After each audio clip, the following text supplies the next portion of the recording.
Good morning students, मैं self PK. Verma, आपका A K. Campus में पुनः स्वागत है। एक बार आज मैं आपके सामने लेके आया हूँ प्रेजेंट कंटिन्यूअस टेंस। पहले हमने प्रेजेंट इंडेफिनिट टेंस पढ़ा, उसके यूजेज पढ़े, कैसे कैसे इसमें क्वेश्चंस आते हैं एग्ज़ाम के अंदर, वो हमने पढ़े। आज हम पढ़ेंगे प्रेजेंट कंटिन्यूअस टेंस।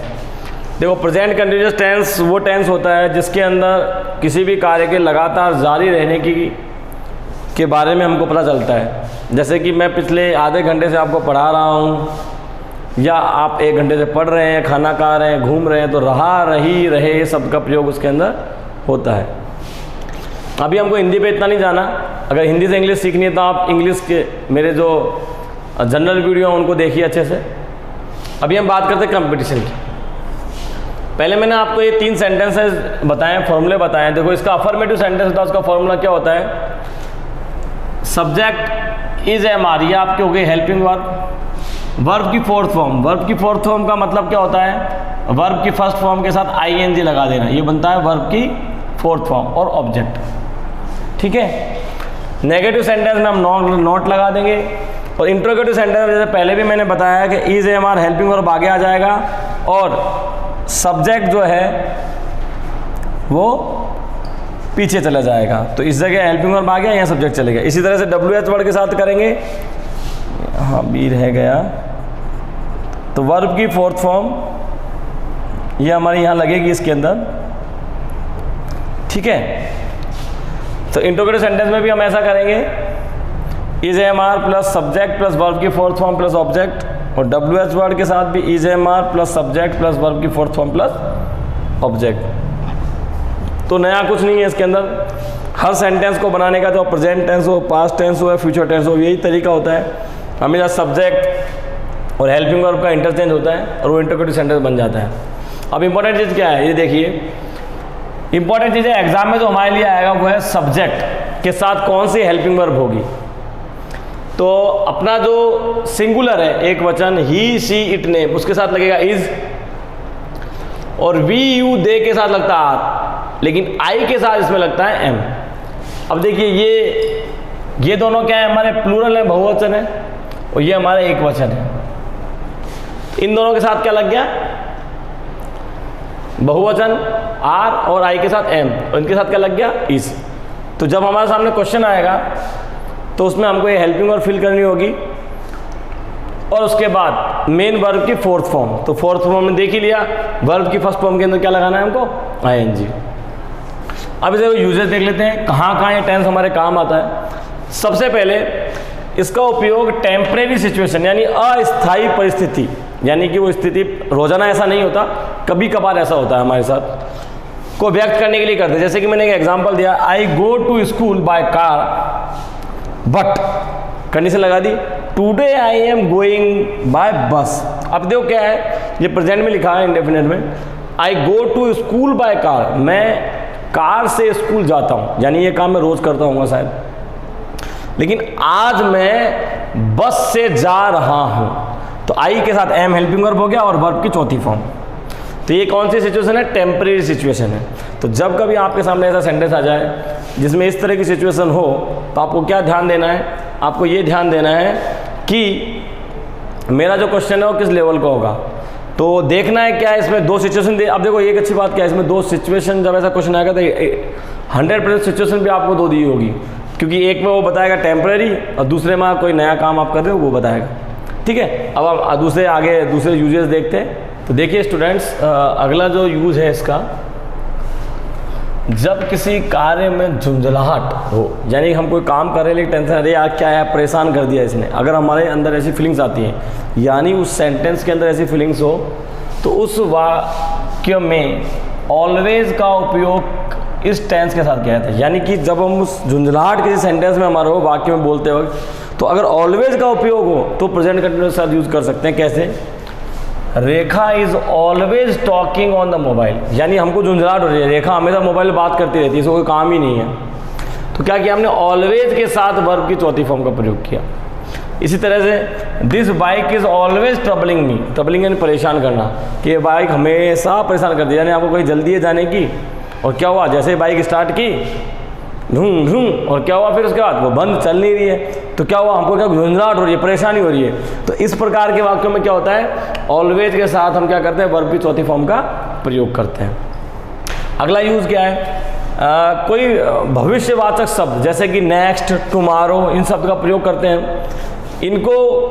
इन शब्दों का प्रयोग करके हम कोई पूर्व में कोई नियोजित हमारा कार्य, कोई प्लानिंग है पहले से हमने, उनमें अगर इसको लगाएं तो प्रेजेंट कंटिन्यूस का प्रयोग हम कर सकते हैं। वैसे तो भविष्य वाले शब्द हैं, यानी फ्यूचर को इंडिकेट करते हैं, है ना, लेकिन हम कंटिन्यूस के साथ कैसे यूज़ करेंगे, जैसे Manav is coming Alwar next week, कि मानव अगले सप्ताह अलवर आ रहा है। अभी नेक्स्ट वीक यानी अभी आ नहीं रहा, अगले सप्ताह आएगा, यानी फ्यूचर टेंस का हमने प्रयोग किया है। लेकिन किसके साथ किया है, प्रेजेंट कंटिन्यूस के साथ।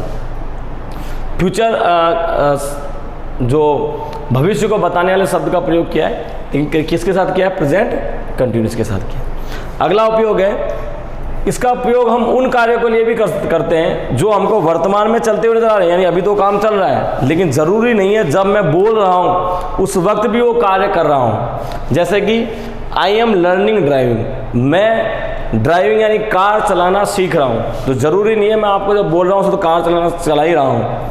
यानी मैंने अपने दोस्त, शाम को मुझे कोई दोस्त मिला तो मैंने उसे क्या बोला कि आजकल मैं कार चलाना सीख रहा हूँ, यानी मैं उस वक्त नहीं चला रहा हूँ, मैं सुबह के वक्त सीखने जाता हूँ, लेकिन मैं क्या बता रहा हूँ कि आजकल मैं कार चलाना सीख रहा हूँ। तो ऐसा वाक्य जो हमारे बोलते समय नहीं हो रहा हो लेकिन हम उसको कर रहे हैं हमारे निजी जीवन में, उसके लिए हम क्या करते हैं, प्रेजेंट कंटिन्यूस का प्रयोग करते हैं। तो इस प्रकार यूजेस है काफ़ी सारे हमारे जो हमने पढ़ लिए, लेकिन मोस्ट इंपॉर्टेंट यूज मैंने आपको बता दी जो एग्जाम पॉइंट से हमारे लिए महत्वपूर्ण है।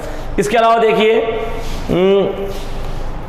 कुछ किताबों में आपने टेंस में पढ़ा भी होगा, इसके अंदर हम in the this evening, still, in the present time, at this time, at this moment, in शब्द का प्रयोग भी करते हैं। तो ये अगर लिखे हुए एग्जाम में कहीं हमारे सेंटेंस में मिल जाते हैं तो वो हमको कौन सा टेंस नजर आता है, प्रेजेंट कंटिन्यूस टेंस मिलेगा।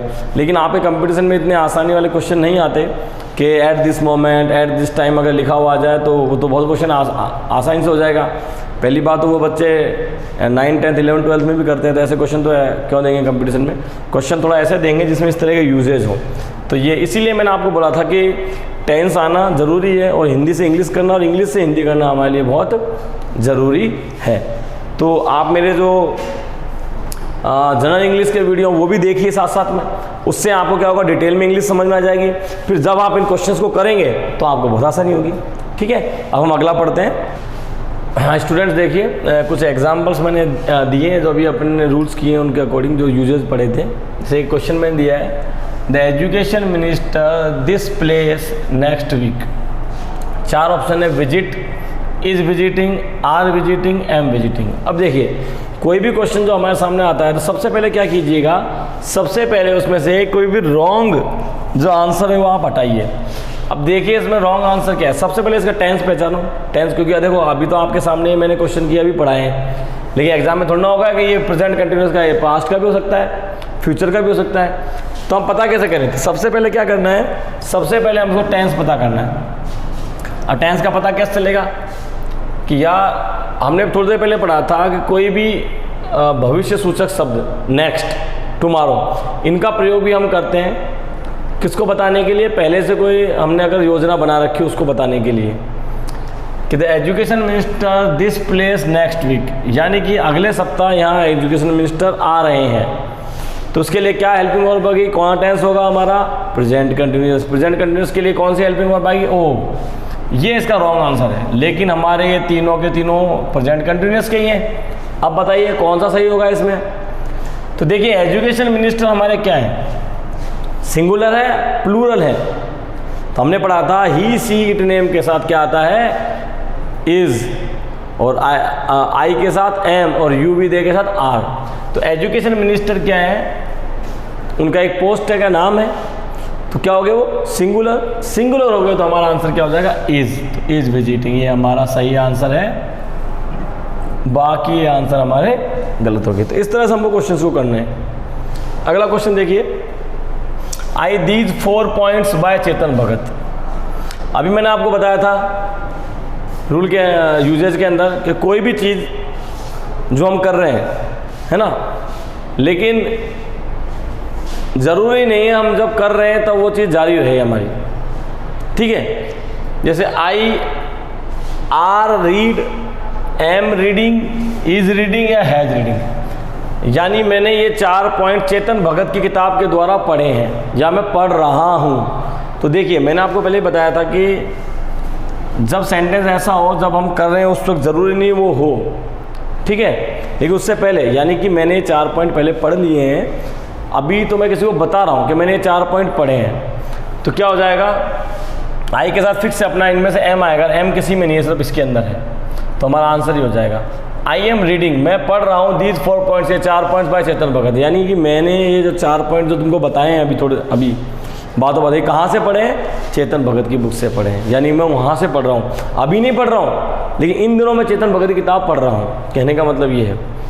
फिर राइट नाउ ही as a headmaster on government school, तो देखो एक कंडीशन मैंने क्या बताई थी कि कोई भी ऐसा वाक्य जिसके अंदर टेम्परेरी सिचुएशन हो तो वहाँ हम प्रेजेंट कंटिन्यूअस का प्रयोग करते हैं। तो आजकल वो एज मतलब 100% हेडमास्टर नहीं है, लेकिन हेडमास्टर की एज ए हेडमास्टर या रिटायर्ड हो गए या नए हेडमास्टर स्कूल में आए नहीं या उनका ट्रांसफ़र हो गया, तो उन जो स्कूल में सबसे सीनियर है उनको एज ए हेडमास्टर यानी हेडमास्टर की पदवी दी है, हेडमास्टर है नहीं वो, तो एज ए हेडमास्टर वो काम कर रहे हैं। तो हमने क्या लिखा, राइट नाउ इन दिनों ही as a headmaster on government school में हेडमास्टर के रूप में कार्य कर रहे हैं, तो ही के साथ क्या आएगा, helping verb is, very good. देखो ये आर आ गया, गलत है हमारा आंसर, हैज़ गलत है, एम भी नहीं आता, तो ये हमारा सही, ही इज़ वर्किंग, तो इन दिनों वह गवर्नमेंट स्कूल में एज अ हेड मास्टर कार्य कर रहे हैं, ठीक है। तो इस तरह से बेटा बहुत सारे आपको प्रैक्टिस करनी है, क्वेश्चंस मैं आपको PDF के फॉर्म में भिजवा दूंगा, उनसे आप प्रैक्टिस कर सकते हैं, ठीक है। अब अगला जो टेंस पढ़ेंगे वो हम पढ़ेंगे present perfect tense. Dear students, अब हम अगला जो टेंस पढ़ेंगे वो हमारा है present perfect tense. Perfect tense यानी वो कार्य जिसमें मैक्सिमम टाइम हम ये बताते हैं कि हमारा ये काम कंप्लीट हो गया है। तो वापस इसी के भी उस तरह से 4 सेंटेंसेज हैं। पहला है अफर्मेटिव सेंटेंस, दूसरा है नेगेटिव, तीसरा है इंट्रोगेटिव सेंटेंस। तो देखिए अफर्मेटिव सेंटेंस का फॉर्मूला क्या है, सब्जेक्ट हैज़ है, ये हमारी फिर हेल्पिंग वर्ब हो गई, और यहाँ देखिए वर्ब की कौन सी फॉर्म है, थर्ड फॉर्म। फिर नेगेटिव सेंटेंस में कुछ नहीं, नॉट का प्रयोग करेंगे, और इंट्रोगेटिव में फिर वही, ये हेल्पिंग वर्ब आ गया, सब्जेक्ट पीछे देखिए हेल्पिंग वर्ब आगे आ गई, हैज़ है, सब्जेक्ट इसकी जगह पे आ गया, और WH वर्ड हो तो WH वर्ड का हम प्रयोग करेंगे, प्लस हैज़ है प्लस वह सब्जेक्ट प्लस वर्ब की थर्ड फॉर्म प्लस ऑब्जेक्ट। मैं इंट्रोगेटिव नेगेटिव नहीं लिखा क्योंकि उसमें कुछ नहीं है, उसमें नॉट लगाना है हमको, है ना। तो ये फॉर्मूला हमने देख लिया। सबसे इंपॉर्टेंट चीज़ है अब ये हेल्पिंग वर्ब यूज़ कैसे होंगी, क्योंकि एग्जाम में तो वही आएगा हमारा। तो जो भी हमारे सिंगुलर एक वचन है उनके साथ हैज़ का प्रयोग करेंगे, और प्लूरल बहुवचन के साथ किसका प्रयोग करेंगे, हैव का प्रयोग करेंगे हम। अब इसका यूज़ बताता हूँ मैं। देखो ये आपने पहले भी पढ़े हुए देखे हुए इनको। अब मोस्ट इंपॉर्टेंट चीज़ है यूजेज। तो इन टेंस का प्रयोग हम ऐसे कार्य के लिए करते हैं जो भूतकाल में हमने शुरू किया था लेकिन अभी भी वो काम चल रहा हो, लेकिन उसके लिए स्पेसिफिक हम कोई टाइम बताएंगे, तो उसके लिए फोर और सिंस का प्रयोग करेंगे।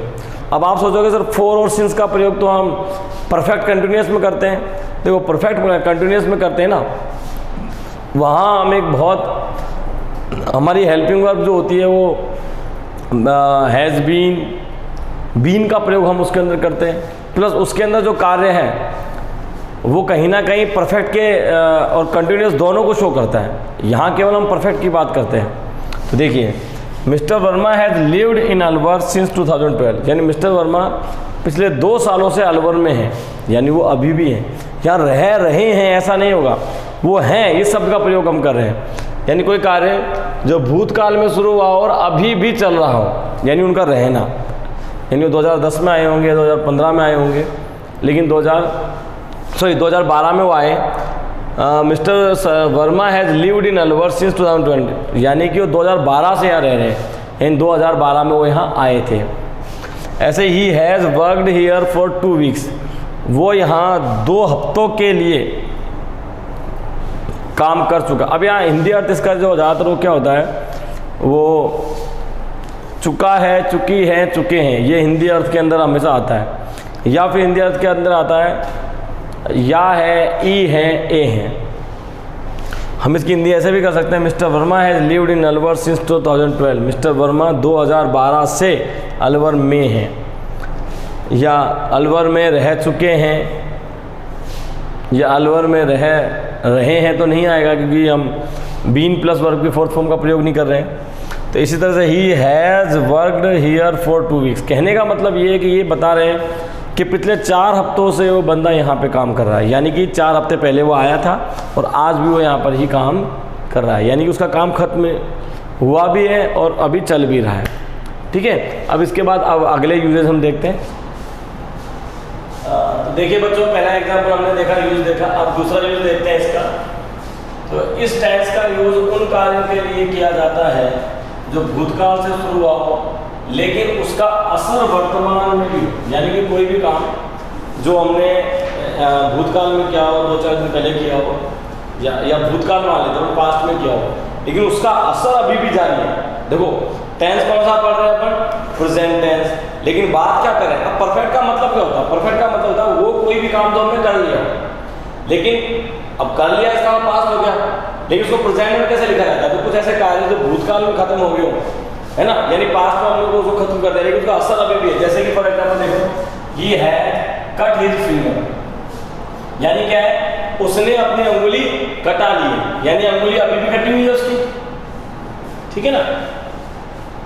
He had cut his finger, उसने अपनी अंगुली कटा ली, यानी कि 1-2 दिन पहले उसकी अंगुली कटी थी और अभी भी कटी हुई, यानी अभी वो घाव भरा नहीं है, सही नहीं हुआ। इस तरह से एग्जाम्पल देखो, जैसे कोविड-19 has destroyed many people life, कोविड-19 ने बहुत से लोगों का जीवन बर्बाद कर दिया, यानी 1 महीने 2 महीने पहले साथ हमारे साथ प्रॉब्लम आई, लेकिन आज भी उसका असर हमारे जीवन में। तो इसके कहने का मतलब है कि उन कार्यों का जो भूतकाल में उनका असर आज भी हमारे जीवन में है। उसके अंदर कौन टेंस का प्रयोग करते हैं? प्रेजेंट परफेक्ट टेंस, यानी हैज, हैव प्लस वर्ब की थर्ड फॉर्म का प्रयोग। अगला यूज क्या है? इसका यूज ऐसे कार्यों के लिए भी होता है जो बोलते समय ही खत्म हो गया, यानी हमने बोला और उसी वक्त हमने खत्म कर दिया उसको। जैसे कि Ravi has not taken food for 2 days, Ravi ने 2 दिनों से खाना नहीं लिया, यानी 2 दिनों से खाना नहीं खाया है, लेकिन अभी वो खा रहा है। जब हम करते हैं ना नॉर्मली, हम किसी घर जाते हैं, अरे यार 2 दिन से बीमार है, कुछ खाया नहीं है, यानी वो उस वक्त खा रहा होगा, लेकिन हम उस वक्त बोले इसने कुछ नहीं खाया होगा, देखो, लेकिन अब वह खा रहा है। तो हमने क्या किया, बोलते समय उस बात को, वो बात वहाँ खत्म हो गई, क्यों? क्योंकि अब वो खा रहा है, तो हमने ये लाइन बोले। जैसे कोई बच्चा बीमार हो जाए तो अपनी मम्मी वगैरह कहती है, अरे छोरा देखो बेचारा 3 दिन से पड़े बिस्तर में, कुछ खा ना लियो, पी ना लियो। इसका मतलब ये नहीं कि वो कुछ खा पी नहीं रहा, यानी वो ढंग से नहीं खा पा रहा, खा पी रहा। ये हमारा ऐसा कोई कार्य जो बोलते समय ही खत्म हो गया, उसमें भी हम प्रेजेंट परफेक्ट टेंस का प्रयोग करते हैं। उसके बाद इसका यूज ऐसे भूतकाल के कार्यों में भी होता है जिसमें कोई समय नहीं दिया हो, यानी काम में कौन सा पास्ट का हो, लेकिन उनको टाइम नहीं दिया हो, तो उसको प्रेजेंट परफेक्ट के अंदर लिख सकते हैं। कैसे? जैसे I have read the book, तो मैंने वो किताब पढ़ ली है, मैंने वो किताब पढ़ ली है या पढ़ चुकी है। अब चुका चुकी तो हम बोलते हैं, तो अच्छा लगता है हिंदी में, तो ली है, ई है का प्रयोग करते हैं। और सी है रिटन द लेटर, उसने पत्र लिख लिया है, तो आ है, ई है, ए है, ये प्रेजेंट परफेक्ट टेंस के अंदर आता है, यानी कि ये काम उस बंदे ने कर लिया है, लेकिन उसको समय नहीं दिया कि 2 घंटे पहले लिखा, 2 दिन पहले पत्र लिखा, या उसने किताब 2 दिन पहले पढ़ी थी, 1 महीने पहले पढ़ी थी। ठीक है, अब तो लोग अपन नेक्स्ट अगला यूज देखते हैं इसके अंदर। हाँ देखो बच्चों, अब 5वां यूज देखते हैं। इसका यूज अपूर्ण समय, यानी जिसके अंदर टाइम नहीं दिया हो, ऐसा टाइम देखो, जैसे this morning, this evening, this afternoon, this week, this month, this year, यह टाइम तो है नहीं 10 बजे 5 बजे, ऐसा कुछ अपूर्ण समय, समय पूर्ण नहीं होता। ईयर अब पूरे साल की बात करते हैं, पूरे हफ्ते की बात करें, पूरे मंथ की बात करें, उसमें इसका प्रयोग किया जाता है। देखिए example, I have not seen Mohan this morning, मैंने आज सुबह से मोहन को नहीं देखा। ठीक है, ऐसे ही हैज कम दिस वीक, वह इस हफ्ते आया, है ना, आ चुका है कहने का मतलब। तो ये इस तरह के जो सेंटेंस हैं हमारे, वो सारे के सारे प्रेजेंट परफेक्ट टेंस के अंदर यूज देते हैं। और देखो अब इसको डिटेल में देखो, मैंने यहाँ तो एग्जाम पॉइंट ऑफ व्यू से पढ़ाया, जो BST सेकेंड इससे क्वेश्चन मिल जाएंगे। अब इससे संबंधित मैं क्वेश्चंस करवाऊंगा आपको और कुछ PDF के फॉर्म में भेजूंगा। लेकिन अगर आपको इसको डिटेल में पढ़ना है, हिंदी से इंग्लिश बनाना है, इंग्लिश से हिंदी बनाना, तो मैं साथ साथ में जनरल इंग्लिश नाम से वीडियो बना रखे हैं, पार्ट 1, पार्ट 2, पार्ट 3 यानी प्रेजेंट टेंस से चलता रहेगा, धीरे धीरे आप उसको पढ़ सकते हो, उसको अच्छे से देखो। तो उससे क्या होगा, उससे आपको इंग्लिश से हिंदी, हिंदी से इंग्लिश बनाना आएगा, ताकि आप क्या इस तरह के सेंटेंस बना सकते हो, इस तरह के सेंटेंस भी हिंदी कर सकते हो, समझ सकते हो। ठीक है बेटा।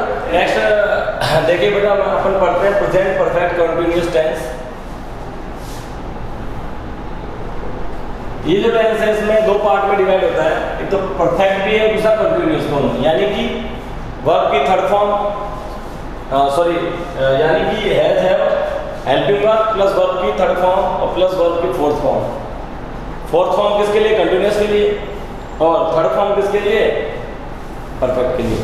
लेकिन देखो ये पॉसिबल नहीं है कि कभी भी एक टेंस के अंदर दो वर्ब आए, इसलिए क्या करते हैं, इसको परफेक्ट बनाने के लिए यहाँ से यहाँ तक इसमें लगा देते हैं बी। बी फॉर्म जो होती है हमारी, उसको बी, उसकी थर्ड फॉर्म होती है बीन। तो ये तो बन गया प्रेजेंट परफेक्ट यहाँ तक, और चौथी फॉर्म लगाने से बन गया कंटिन्यूअस। तो इस तरह से जाता है प्रेजेंट परफेक्ट कंटिन्यूअस। और साथ साथ में इसमें क्या करते हैं, समय, टाइम लिखते हैं, और उस टाइम को लिखते हैं सिंस और फोर की फॉर्म में। अब इसका डिटेल जो स्टडी है वो मेरे जनरल वीडियो के अंदर है, यहाँ मैं सिर्फ एग्जाम्पल से बता रहा हूँ। वैसे इस टेंस का क्वेश्चन ना के बराबर एग्जाम हो जाता है, इस टेंस का क्वेश्चन कोई पूछा नहीं जाता, लेकिन फिर भी हम इसको पढ़ लेते हैं, बाई चांस कभी कोई आ जाए। अगला है सी हैज प्लस नॉट। तो यहाँ पे नेगेटिव में क्या लगा दिया हमने? नॉट लगा दिया। और अगर इसका इंट्रोगेटिव बनाना है तो कुछ नहीं करना है, हैज को आगे ले जाना है और सब्जेक्ट को हैज की जगह ले जाना है। अब तो एग्जांपल देखिए मैंने इसके, I have been reading for 2 hours. मैं 2 घंटों के लिए 2 घंटों से पढ़ रहा हूँ, ये इसका मतलब, यानी कि पिछले 2 घंटों से मैं पढ़ रहा हूँ। पास्ट में काम शुरू हुआ तो अभी भी जारी है। तो प्रेजेंट परफेक्ट और continuous. He has not been working since 3 o'clock. वो 3 बजे से नहीं पढ़ रहा है। एक्चुअली सिंस का प्रयोग पॉइंट ऑफ टाइम के लिए किया जाता है, फॉर का प्रयोग पीरियड ऑफ टाइम के लिए, यानी पर्टिकुलर पीरियड जो समय है उसके लिए किया जाता है, और इसका पॉइंट ऑफ टाइम के लिए किया जाता है। ठीक है। अब मैं इसके कुछ क्वेश्चंस करता हूँ जो हम ऑब्जेक्टिव फॉर्म में करके देखते हैं कि कैसा एग्जाम में क्वेश्चन आता है। कुछ तो मैंने बता ही दिया आपको, और क्वेश्चंस करके देखते हैं इसको। देखो बच्चों, कुछ एग्जाम्पल अपन करते हैं और जो अपन ने पढ़े हैं रूल्स उसका बोले।